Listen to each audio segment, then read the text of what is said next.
most students think there's too much studying during the day as it is. Yet here you are breaking into my quarters in the middle of the night. A bit late for some reading, isn't it?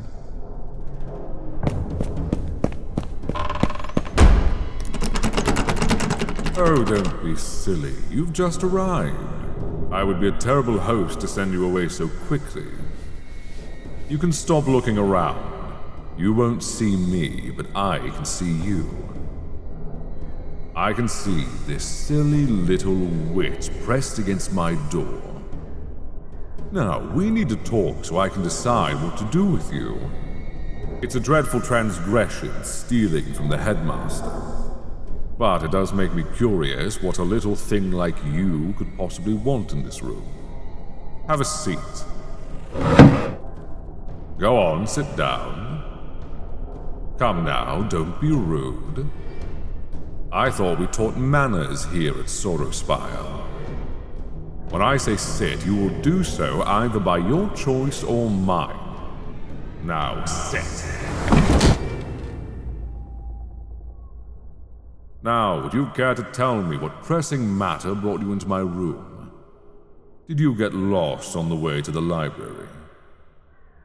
Oh, do stop stammering, stupid girl. You give me an honest answer, or I'll have you expelled from the Sorrowspire Arcanum here and now. Don't think I won't. Oh goodness, are you really so surprised that you can't see me? I'm quite capable of projecting my words into my own room. But if it would help ease your thieving little brain, I suppose I can visit you in person. Now, you've interrupted one of my rare evenings of peaceful reflection, and I intend to find out why. Now, why are you looking at me that way? I would expect a plucky new student like you to be terrified right now, but you look perplexed. Why? Pardon? Oh goodness, you didn't believe those silly rumors, did you? How the headmaster is rarely seen because he's horribly disfigured. That half his face melted into his cauldron when a potion erupted.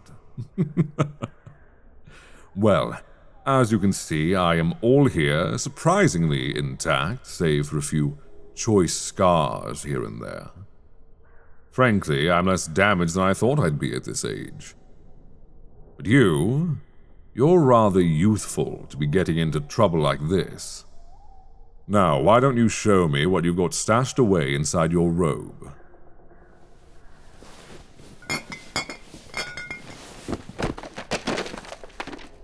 Well, a very curious selection. Now, why would you need all of this? Magically enforced brewing bottles, succubus saliva, and a bit of light reading, I see. A symphony of seduction. A very informative book, but restricted from students. Were you here trying to make a love potion, little witch? Is there a handsome warlock that's caught your eye? Oh, come now, you're already in trouble. The only way you can make this worse for yourself is to remain tight-lipped, and I don't think your thoughts are written on the floor, so why don't you look at me? What were you planning, little witch? Perhaps something a bit more nefarious? Well, if you're going to be silent, then you leave me no choice.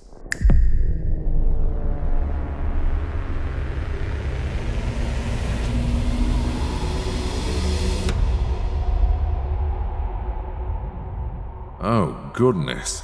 Been a long time since I've been in the mind of someone so youthful. What a chaotic mess. No wonder you're full of bad ideas. It's like a dwarven fighting pit inside here. Now, let me get a sense of you. Oh, it's all right. I can feel you trembling. Just let go of control for a moment. Feel the way my thoughts intertwine with yours. Good. Now I can unfold your mind before me until I know you better than you may know yourself. I see insecurity. I can see faces taunting you. Insults that dig into the back of your mind like a parasite. You're an outsider, aren't you? I sense a girl with something to prove. A soul raised in adversity, raised in the soot and dust, held under the boot heel of cruel people. But there's magic here as well, no doubt. Raw, untamed, unrefined, but magic nonetheless. But there's also fear. Fear of failure. Fear of weakness. Fear of being known. Fear that someone would ever be close enough to see how near you are to breaking at any moment. A mind on a knife's edge of greatness and insanity. A dangerous combination. Intriguing, no doubt, but dangerous. And I can sense something else beneath this web of thoughts.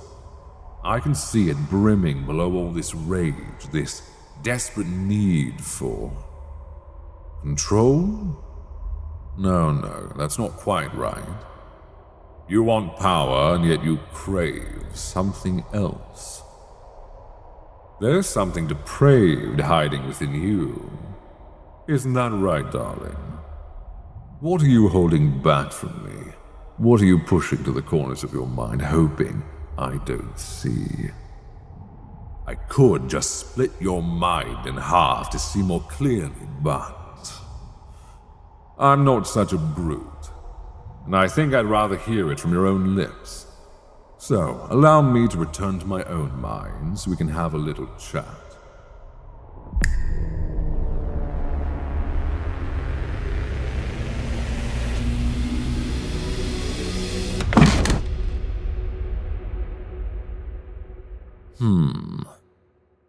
You are an odd little thing. I'm still rather displeased that you broke into my office, but I'll admit that you've piqued my interest. Where are you from? No, I don't know. I think you misunderstand what it means to enter another's mind. I can't absorb every detail of your life any more than I could read every book in this room simultaneously. You must understand, the mind is not a tidy place. It's a puzzle to be solved, a piece of music that must be read. To unveil what someone feels is an art of subtlety, a thing I sense you have little of. If I allowed you in my mind right now, you wouldn't leave with anything more than a headache. So why don't you stop acting like a tough, tight-lipped little witch, and then we can have a proper conversation. In fact, why don't you ask me a question? Why am I gone so often? Well, as you can imagine, it would be unwise to divulge the details of my journeys, but I can tell you that the world often requires my skills, and sometimes my own curiosities steal me away. To be entirely honest, I'm also rather bored of teaching after all these years.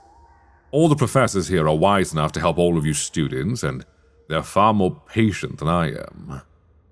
You must understand, the Sorrowspire Arcanum was founded as a place to foster the brightest minds with the greatest magic, prodigies in the craft. But today, most of the blockheads here are just the muddled offspring of some old hag or the son of a mayor who can make fire on his fingertips. The magic is dying in these lands, and I'm too weak or too stupid to stop it from happening. But you're a curiosity. There's a surprising amount of magical spark in you, rough as it is. You're also a touch older than most of our guests here. Most often, parents are trying to throw their children through our magical doors as soon as they're off their mother's tit. But you joined as an adult. You knew there was power in you, and yet you've waited all this time to learn how to wield it. What kept you away for so long? Nothing to say?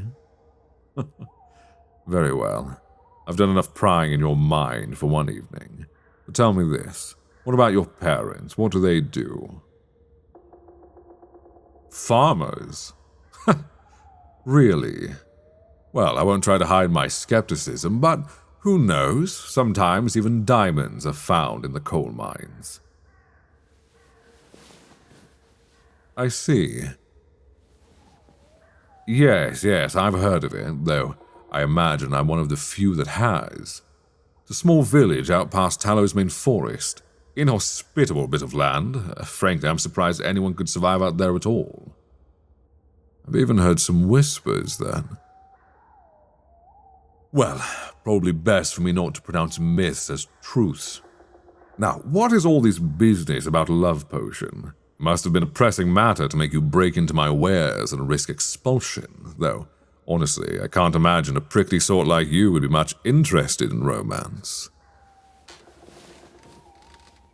It's for a bully. I rarely find my wisdom strained, but this does have me confused. So what, you thought the solution for being mistreated was to make him your lover? I know foes turning to lovers is not an uncommon trope for bards to tell, but it still doesn't seem like a very sweet revenge for someone with a bit of cunning.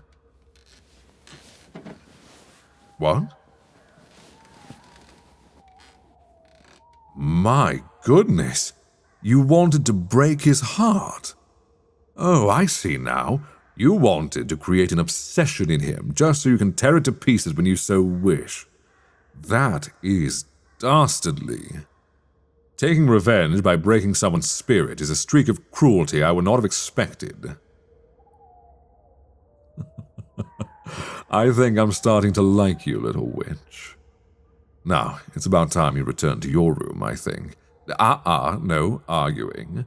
And obviously, I can't let you take these ingredients. With your lack of skill, you might brew something that kills him or makes him try to kill everyone else.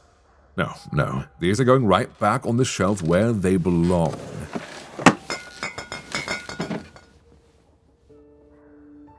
But it would seem that while I was putting things away, this little vial right here accidentally slipped from my fingers and somehow ended up in your pocket.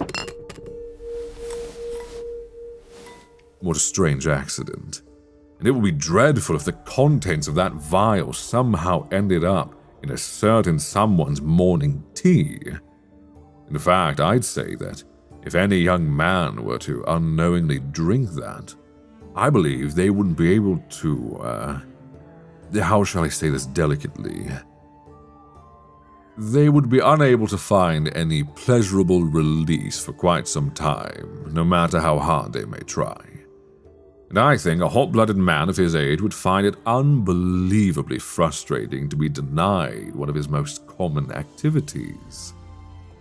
May not be the same as crushing his soul, little witch, but it should provide him a good deal of embarrassment. Now, back to bed with you. Oh, and darling, don't think I've forgotten about your little transgression here tonight. You will return here tomorrow evening for your punishment. Though, from what I glimpsed in your messy little mind, I think some part of you may look forward to it. Good night, little witch.